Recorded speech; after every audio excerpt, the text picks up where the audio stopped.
Puji syukur kita aturkan kepada Allah Subhanahu wa Ta'ala, yang mana pada siang ini kita maju. Salawat serta salam tanpa pula kita aturkan kepada junjungan kita Nabiullah Muhammad SAW beserta sahabat dan para pengikutnya hingga akhir zaman. Amin. Yang terhormat Bapak Kepala Sekolah SDN 1 Sarumpanga, yang terhormat Bapak Kepala Sekolah SDN Harapan Jaya, dan kemudian yang saya hormati kedua pemandu kita pada hari ini. Adapun susunan acara siang hari ini, yang pertama yaitu pembukaan. Marilah kita guru dimohon berdiri dan kepala-kepala sekolah diharapkan berdiri.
Kepada Bapak dipersilakan.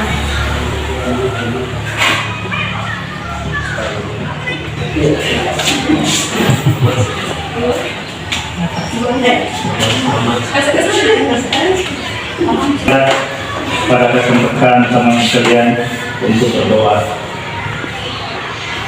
Ya Allah, ya Tuhanku, berilah rahmat-Mu kepada kami semua, sehingga apa yang kami lakukan di hari ini bisa membawa hasil dengan baik ke depan. Demi untuk membangun kebersamaan, untuk membangun kolaborasi, menyatukan pandangan, menyatukan persepsi dan pendapat, sehingga dengan satu harapan akan bisa membuat perubahan yang besar kepada peserta didik. Ya Allah, ya Tuhanku, mudahkanlah kami semua, gerakkanlah hati kami semua untuk melakukan yang terbaik dalam rangka untuk menciptakan satu generasi bangsa yang bisa diandalkan, yang bisa bersaing secara global, yang bisa mandiri dalam hidupnya. Ya Allah, ya Tuhanku, gerakkanlah hati para guru sekalian, para teman-teman sejawat untuk senantiasa membuat yang terbaik, untuk senantiasa mengaplikasikan ilmu-ilmu yang mereka dapatkan selama ini sebagai bentuk pengabdian kepada bangsa. Allahumma a'inna nas'aluka salamata fid din wa afiyata fid jasad wa siyadata fi ilmi wa barakatan fi rizqi tawbatan qabla maut rahmatan inda maut wa maghfiratan ba'da maut sallallahu alaihi wa sallam wa najata fi nar wa Rabbana atina fid dunya hasanah wa fil akhirati hasanah wa qina adzabannar. Subhana rabbika rabbil izzati amma yasifun. Sambutan Kepala Sekolah SDN 1 Sarumpaga, kepadanya dipersilakan.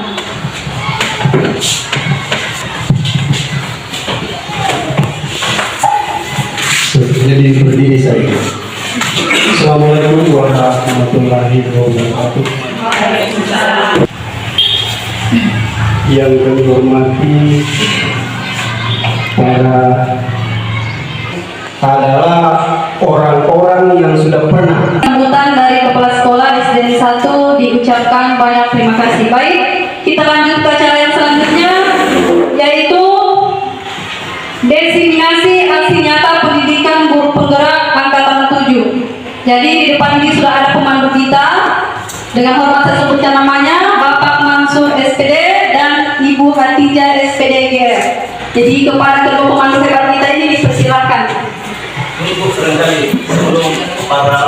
Saya sudah di sini mengajar, beliau berdua ini masih sekolah di SPG Buol. Jadi kalau Sekolah SDN Harapan Jaya diucapkan banyak-banyak terima kasih. Baik, kita lanjut kembali ke acara desiminasi aksi nyata pendidikan guru penggerak angkatan 7. Jadi kepada kedua pemandu saya persilakan, mungkin kepada Bapak Mansur saya persilakan.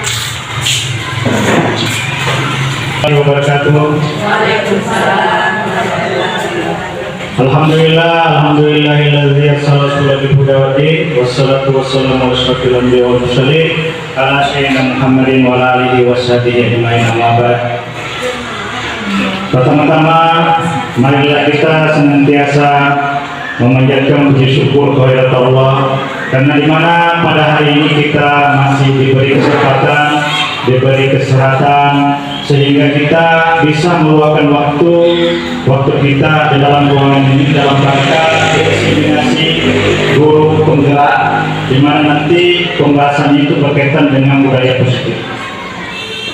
Salam, salawat akan selalu dihaturkan kepada Nabi Muhammad Sallallahu Alaihi Wasallam yang telah berjuang membawa umat manusia dari alam kebodohan ke alam yang kebenaran dan ke alam Islam yang penuh dengan perkataan kebenaran. Jadi mengawali pembahasan yang saya hormati Bapak Kepala Sekolah SDN 1 Sarumpaga, yang saya hormati Bapak dan yang saya hormati Ketua KKG Masa Batu bersama staf yang mungkin sempat hadir pada kesempatan ini. Jadi mengawali pembahasan kita kali ini berkaitan dengan budaya positif. Jadi berkaitan dengan budaya positif ini adalah suatu pembiasaan yang sebenarnya secara tidak langsung berkaitan dengan pengalaman kita selama dalam proses mengajar ini sudah kita laksanakan. Budaya positif ini sudah kita laksanakan, di mana di antara budaya positif itu adalah kepada guru yang besar dalam artian bahwa nilai baik itu tidak mengenal lintas agama, tidak mengenal lintas suku, tidak mengenal lintas bahasa, tapi berlaku secara umum. Gitu ya. Apa tujuannya? Tujuan yang paling berdasar tentu tujuan akhir keinginan kita sebagai seorang pengajar adalah bagaimana kita bisa memberikan yang terbaik kepada siswa. Karena kalau merujuk dari falsafah yang dicanangkan oleh Bapak pendidikan kita yaitu Ki Hajar Dewantara, di mana yang paling paham ada yang disebut dengan teori kontrol. Coba dipindahkan dulu.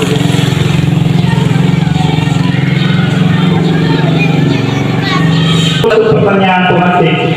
Apakah Anda setuju dengan pernyataan yang di bawah ini? Di sini gambaran jelas bahwa apakah Anda setuju bahwa hukuman itu dapat mendisiplinkan anak? Bagaimana ibu-ibu? Baru kemudian yang kedua, pemberian hukuman dengan hal positif seperti membaca atau membersihkan halaman sekolah dapat meningkatkan disiplin anak. Tiga, memberi penghargaan dapat meningkatkan motivasi belajar anak.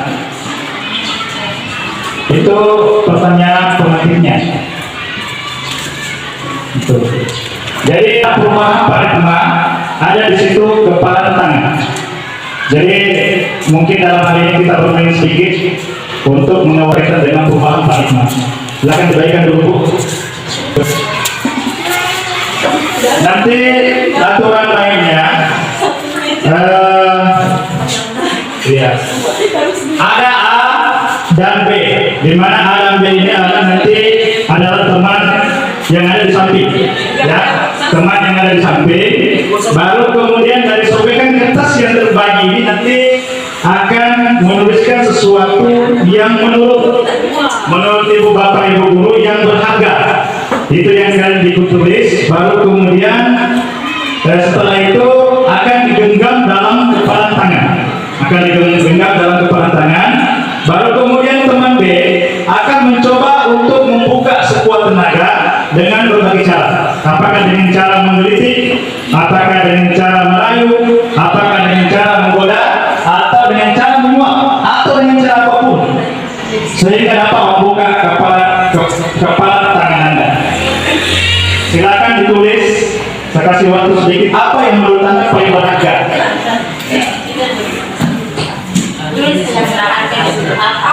Apa yang berharga dalam hidup? Apa yang berharga? Suaminya.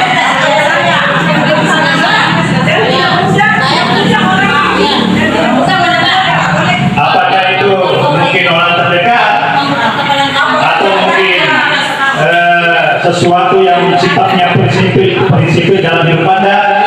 Jadi silakan tuliskan apapun bentuknya itu. Jadi berkaitan dengan permainan ini,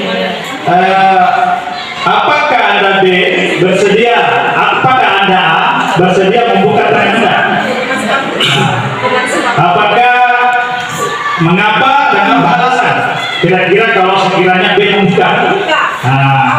Lalu kemudian kedua, apakah Anda B menutup kepala tangan?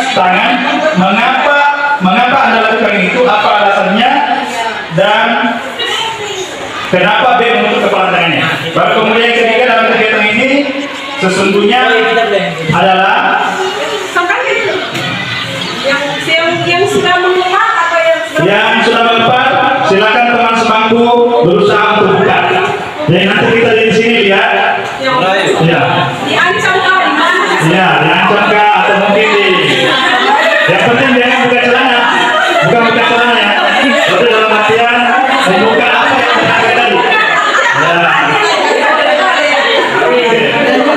Ada bisa campuran permohonan saya bisa membuka berarti ada sesuatu yang Setiap yang kita lakukan pasti ada alasannya. Sampai bukan pasti ada alasan. Tidak memberi. Oke. begini Ya. Ya, ya, ya.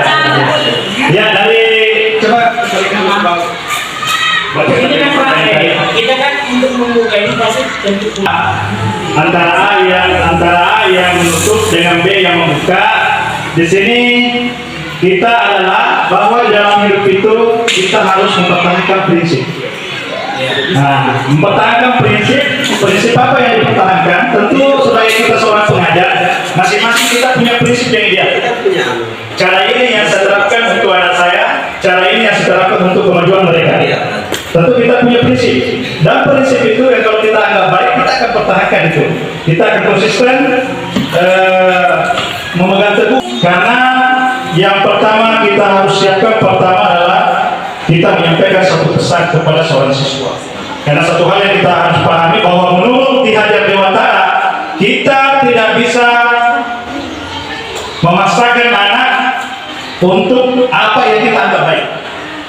Tapi kita pada proses mengajarkan anak itu ada pada posisi atau pada tahapan hanya menuntun. Menuntun dalam apa? Untuk memperbaiki kualitas lagunya. Nah, di mana dalam proses menuntun ini untuk memperbaiki kualitas lagunya, dan itu nanti akan sangat berperan penting pada proses perjalanan hidupnya nanti. Seumpamanya saya kasih contoh di sini bahwa kita seorang petani. Jadi petani menanam padi. Yang dilakukan petani itu hanya adalah bagaimana cara memperbaiki kualitas hidup padi dengan cara memupuk, dengan cara memberikan air yang cukup, kemudian membersih. Jadi ada beberapa ilusi di mana kita ketahui bahwa daripada kata ilusi ini pemahaman kita adalah sebuah hayalan. Di mana yang pertama kita adalah memotong murid. Baru kemudian ilusi bahwa kritik dan membuat orang merasa besar dapat memotong karakter. Baru kemudian ilusi bahwa semua penguatan positif efektif dan bermanfaat. Baru kemudian ilusi bahwa orang dewasa memiliki hak untuk memaksa. Oke, dari penggambaran yang ada berkaitan dengan perubahan paradigma teori kontrol, ilusi mengatur murid pada dasarnya sudah saya katakan di awal kita tidak bisa memaksakan. Tidak bisa memaksakan. Jadi biarkan murid untuk memilih melakukannya. Itulah yang bagian daripada pembelajaran profil Pancasila atau yang kita kenal dengan kurikulum merdeka. Nah, walaupun sesungguhnya kita sudah mengontrol, tapi tentu tergantung apakah siswa itu mengizinkan kita untuk mengontrolnya. Gitu. Jadi baru pada saat kita mengontrol itu, ingat ada satu hal yang paling mendasar dan ini banyak kita lakukan tanpa kita sengaja. Kesalahan besar yang kita lakukan pada saat kita di dalam ruang kelas adalah selalu kita mempuji siswa. Salah satu contoh, pada saat terlambat, misalnya pembelajaran sedang berlangsung, kamu selalu datang terlambat. Baru kemudian kamu saja selalu yang diurus, kamu saja selalu terakhir mengumpulkan tugas, kamu saja. Jadi kata-kata itu sebenarnya kalau dalam proses perubahan paradigma itu tidak dipakai. Lanjut. Yang kedua, ilusi bahwa semua penguatan positif, efektif dan bermanfaat. Nah, ini adalah bentuk-bentuk kontrol di mana nanti akan saya jelaskan lebih mendalam bagaimana kontrol-kontrol itu. Cuman kalau dalam buku penggerak ada yang dikatakan identitas gagal. Jadi identitas gagal ini di mana pribadinya itu merasa buruk, merasa gagal, merasa tidak mampu membahagiakan orang-orang terdekatnya. Ya. Baru kemudian yang keempat, ilusi bahwa orang dewasa memiliki hak untuk memaksa. Ya, banyak orang dewasa yang percaya bahwa mereka memiliki tanggung jawab untuk membuat murid berbuat hal-hal tertentu. Selama itu dapat diterima, selama ada kemajuan dalam sebuah program kerja. Ya. Dan ini tidak bisa memaksa. Dalam jangka waktu yang panjang itu akan bisa menciptakan permusuhan. Lanjut. Jadi kalau kasus yang kita pakai itu adalah idealisnya kita, ukuran standarnya kita bahwa kamu harus begini, kamu harus begini. Kalau tidak, nah, selalu ada ancaman. Jadi kita mengubah dunia ini harus berpikir tentang manusia, bahwa sesungguhnya siswa itu adalah manusia, adalah makhluk, bukan benda mati ya. Jadi kebutuhan mereka itu berbeda. Jadi setiap siswa dalam ruangan kelas itu tingkatan kebutuhan mereka berbeda, karena seperti kita pahami bahwa sesungguhnya kebutuhan manusia itu terdiri atas 5 kebutuhan dasar yang mana nanti akan dibawakan oleh materinya, akan dibawakan oleh dosennya. Lanjut Bu.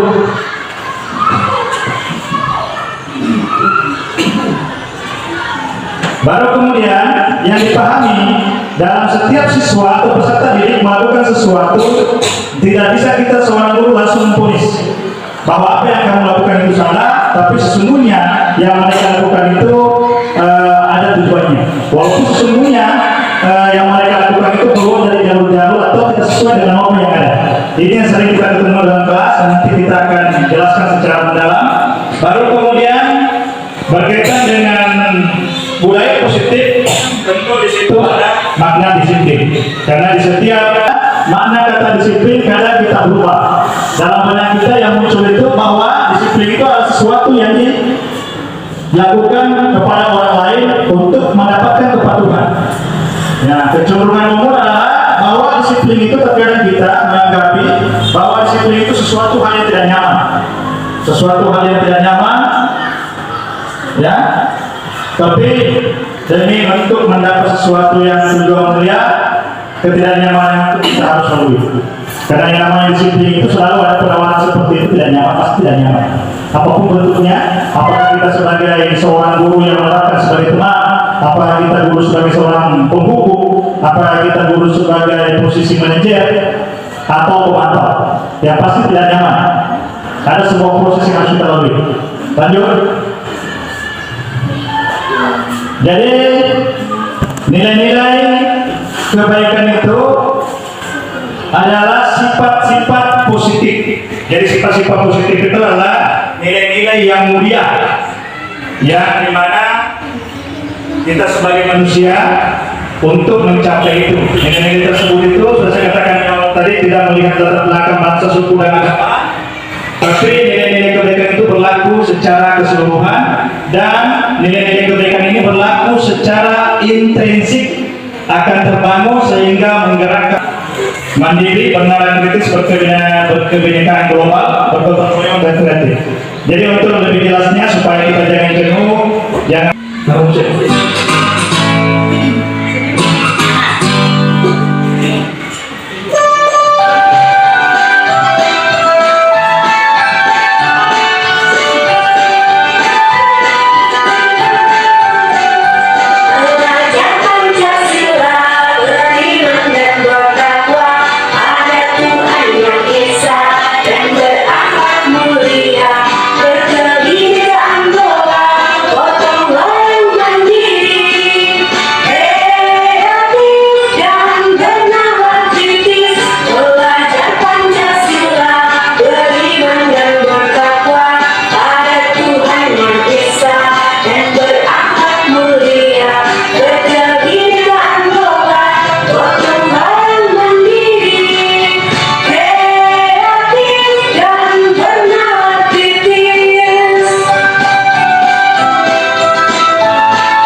Masih itu terbagi atas 3 bagian. Ada yang disebut dengan perunggu, yang selalu suka nyaman. Suka nyaman dalam artian dia tidak mau menerima risiko. Saya jelaskan kembali apa yang dimaksud menghindari ketidaknyamanan atau hukuman. Nah, ini merupakan tingkat motivasi yang terendah dalam kehidupan manusia. Ya, motivasi ini seperti sudah saya jelaskan di awal, menghindari hukuman atau ketidaknyamanan, dan akan selalu bertanya, apa yang akan terjadi bila saya tidak melakukannya? Nah, ini secara fisik psikologis ada satu gambaran di mana kebutuhan dasar mereka ini tidak terpenuhi.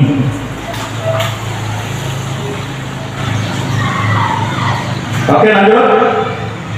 Baru kemudian yang kedua, untuk mendapatkan imbalan atau penghargaan dari orang lain.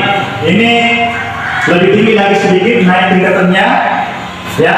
Dari atas motivasi yang pertama, di sini orang berperilaku untuk mendapatkan imbalan atau penghargaan dari orang lain. Jadi mudah-mudahan kita tidak di sini seperti itu. Jadi kita melakukan sesuatu itu karena kita ingin dipuji pimpinan, karena ingin kita dipuji teman-teman sejawat.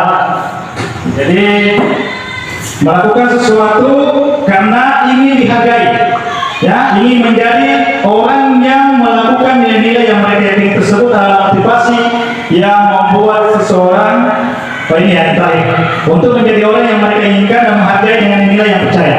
Jadi itu tadi nanti tujuan disiplin positif yang lahir dalam hati, di mana dia meyakini bahwa inilah yang terbaik. Nah, inilah yang terbaik, yang ini adalah emosi yang membuat seseorang memiliki disiplin positif.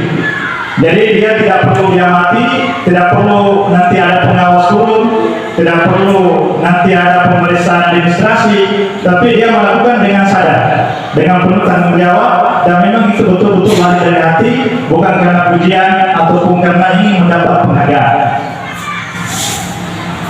Jadi inti daripada tujuan dari disiplin positif adalah bahwa kita harus menanamkan motivasi kepada murid-murid untuk menjadi orang yang bisa menghargai diri sendiri, untuk menjadi orang yang bisa memposisikan dirinya sebagai individu yang terbaik, yang punya akal yang mulia dan akhlak pendek, untuk berkaitan dengan motivasi eksternal tadi.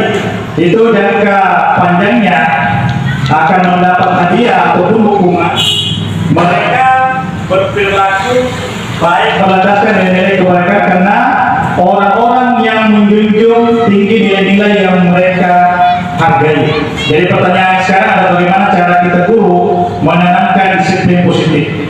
Jadi disiplin positif tentu kepada murid-murid kita, ya.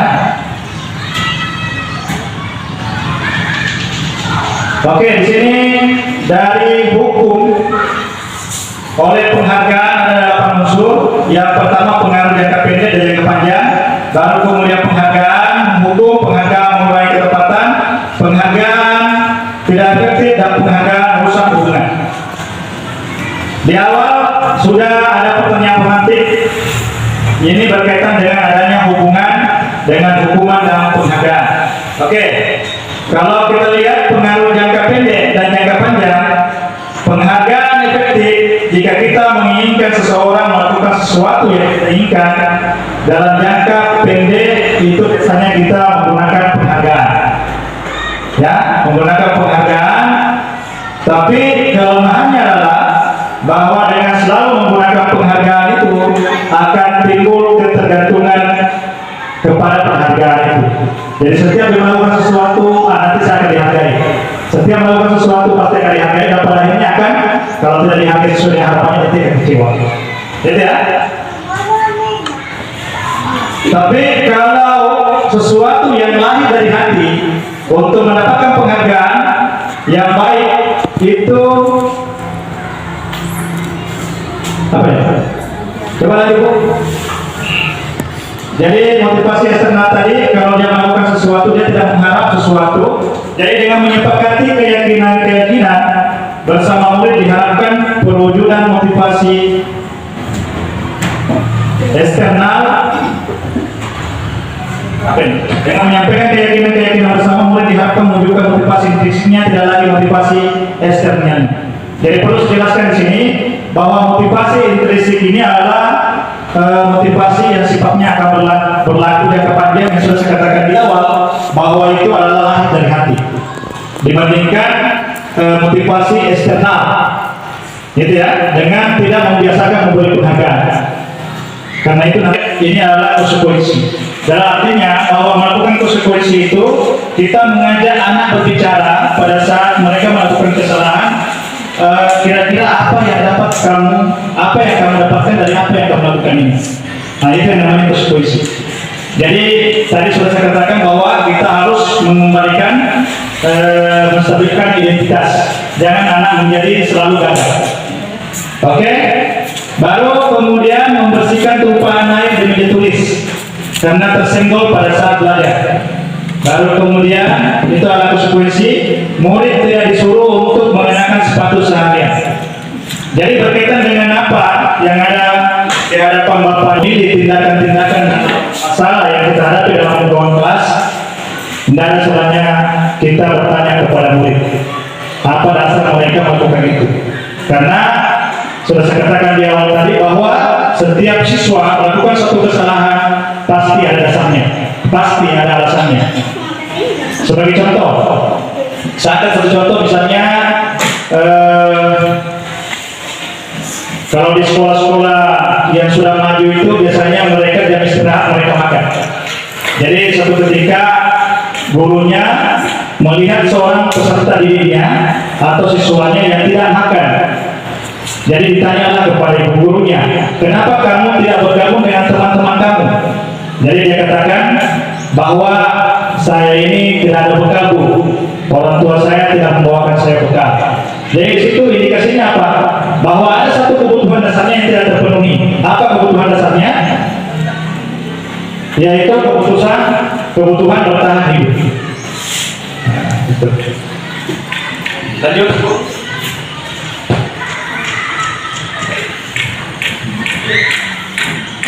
Nah ini lagi kembali lagi restitusi. Apa itu restitusi? Restitusi itu adalah proses menciptakan kondisi bagi murid untuk memperbaiki kesalahan mereka sehingga mereka bisa kembali ke kelompok mereka dengan karakter yang lebih kuat. Restitusi juga memberikan proses kolaboratif yang mengajarkan murid untuk mencari solusi untuk masalah mereka dan membantu murid berpikir tentang seperti apa mereka ingin menjadi tujuan mulia dan bagaimana mereka.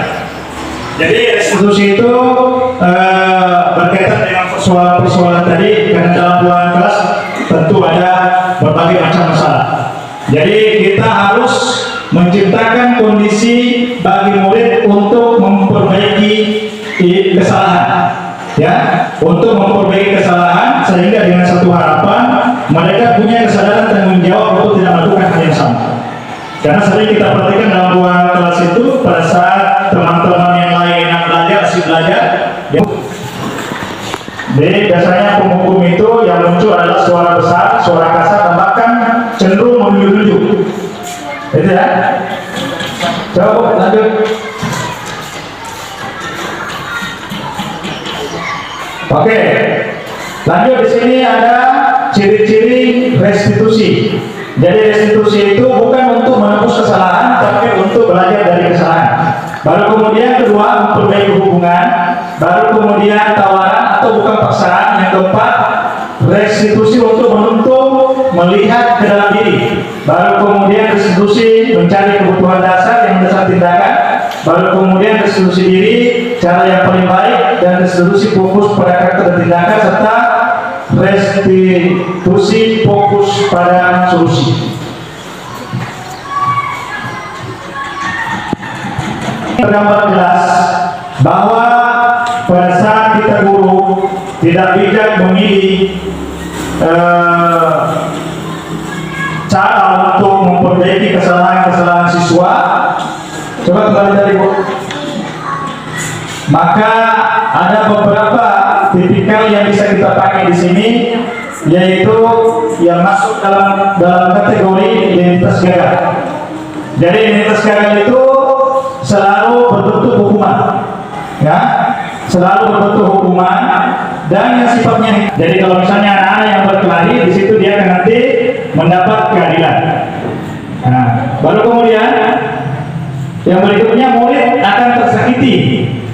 Nah, baru kemudian yang berikutnya dari mitos gagal ini akan timbul perilaku pasif agresif. Perilaku pasif atau diam dan agresif meningkat. Baru kemudian sistemnya tidak berjalan bila mana murid tidak takut. Baru kemudian berlaku hanya sebuah institusi, tidak berlanjut pada kehidupan nyata. Jadi peraturannya adalah kamu harus. Jadi jangka panjangnya itu nanti pada akhirnya akan menimbulkan kebencian. Pada temannya itu, teman berkelahi itu akan terlepas kancing bajunya. Jadi kita harus melakukan konsekuensi. Apa kira-kira yang patut dilakukan? Apakah kita memberi konsekuensi dalam bentuk kancing baju itu harus disuruh dijahit kembali misalnya. Baru kemudian ini juga akan melahirkan ketidaknyamanan. Tapi ketidaknyamanannya hanya berlaku untuk jangka pendek. Baru kemudian korban bisa diabaikan. Baru kemudian murid atau anak tidak nyaman. Penguatan hanya berlaku dalam jangka pendek. Baru kemudian memerlukan supervisi terus menerus. Nah, terus kembali ke restitusi itu merupakan pilihan. Ya, merupakan pilihan menguatkan untuk murid dalam jangka waktu yang panjang. Korban mendapat ganti dan murid mendapat penguatan dan permasalahan terpecahkan. Dan pada akhirnya akan membentuk perilaku yang bertanggung jawab dan ini berlaku dalam jangka panjang. Pada materi yang sepakat tadi mudah-mudahan mendapat nilai tambah untuk kita semua. Namun saya selaku pemula menyadari bahwa apa yang saya paparkan tadi tentu masih banyak kekurangan.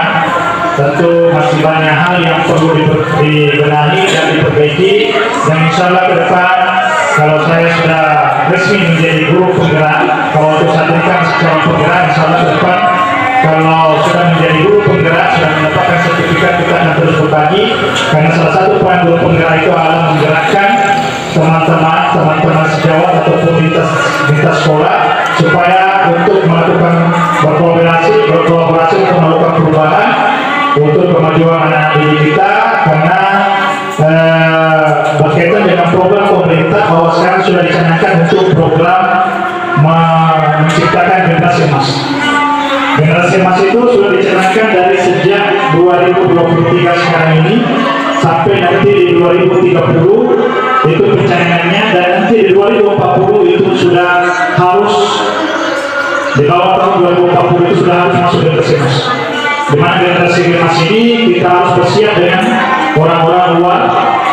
Minimal kita harus mempunyai kompetensi bahasa, kompetensi ICT, dan kompetensi kemampuan lainnya yang mendukung untuk kita diakui dan bisa bersaing dengan orang-orang luar ya, orang-orang luar.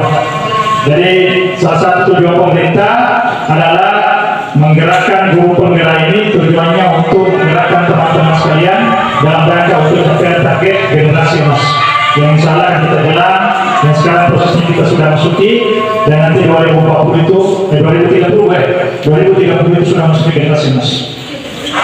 Oke, demikian, lebih dan kurangnya mohon dimaafkan. Assalamualaikum warahmatullahi wabarakatuh. Waalaikumsalam.